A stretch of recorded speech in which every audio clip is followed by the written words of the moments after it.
Hey, I'm Tony Hawk. Welcome to Leipzig. You're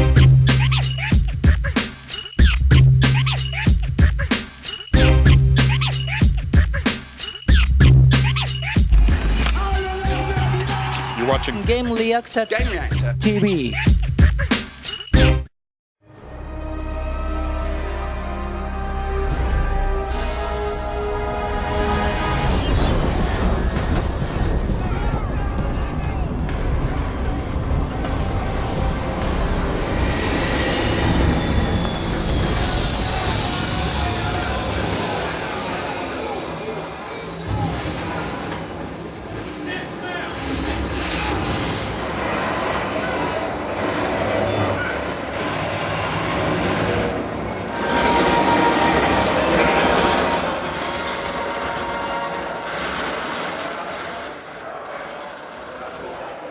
Right, I'll stop you there.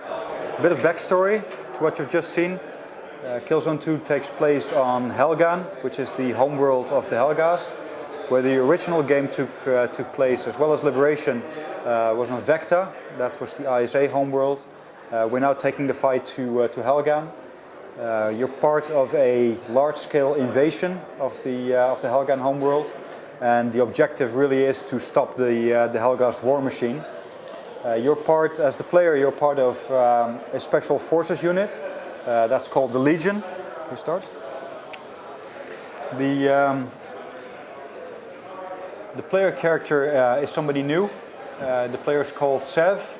You'll see some familiar cast members reappear as well, but you now are playing as Sev, part of this Legion.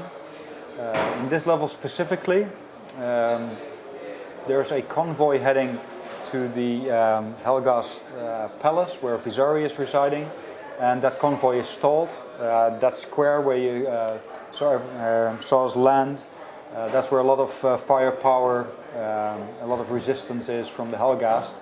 They've got mortars at the back of that square, and they've got this arc weapon which is firing at anything that comes in from the sky.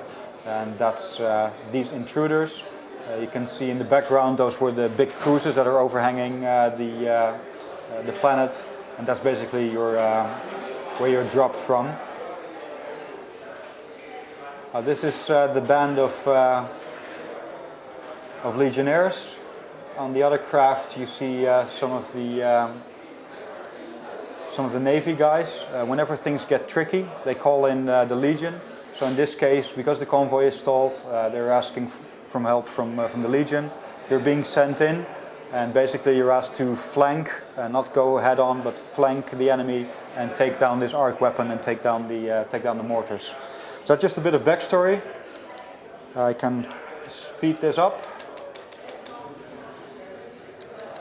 and everything goes spectacularly wrong. I can then pause the game, show you some of the details that's in there. I can now have control over the camera. I can zoom into the world.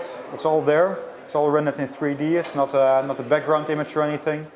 The reason for doing this is that we want to have a seamless transition from the cutscene right into the gameplay. There shouldn't be any pauses. The pauses that you are seeing is part of the streaming system. The streaming system isn't functional yet, which means that it still has to load some data. To give you a bit of an idea, this level in its entirety takes up about 2 gigabytes of memory. So that's quite a lot of data to chew through, which is why we need the streaming system in place to get everything up and running. It's not just the level of detail that we're putting into these environments. The characters themselves also are quite detailed. I can go up here, look at some of these guys, look at the detail that's there.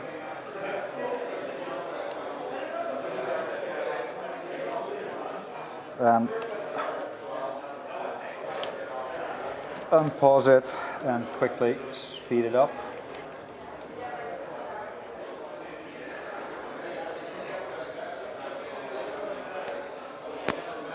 These are just a couple of the tricks that obviously are very useful for us while developing the game.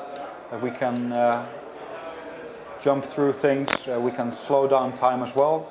Slowing down is very useful for us because we're working with a lot of motion captured animations, and we do want to see that all of these things are exactly as we want them to be. So if they're jumping off things or jumping over things, it all has to feel very, very realistic. We're going for something we call Hollywood realism. So it's slightly exaggerated movements, slightly bigger bangs, but still grounded in reality. So we're not looking to create a game with laser beams or things like that, or where there's over-the-top action, but it's still very much believable.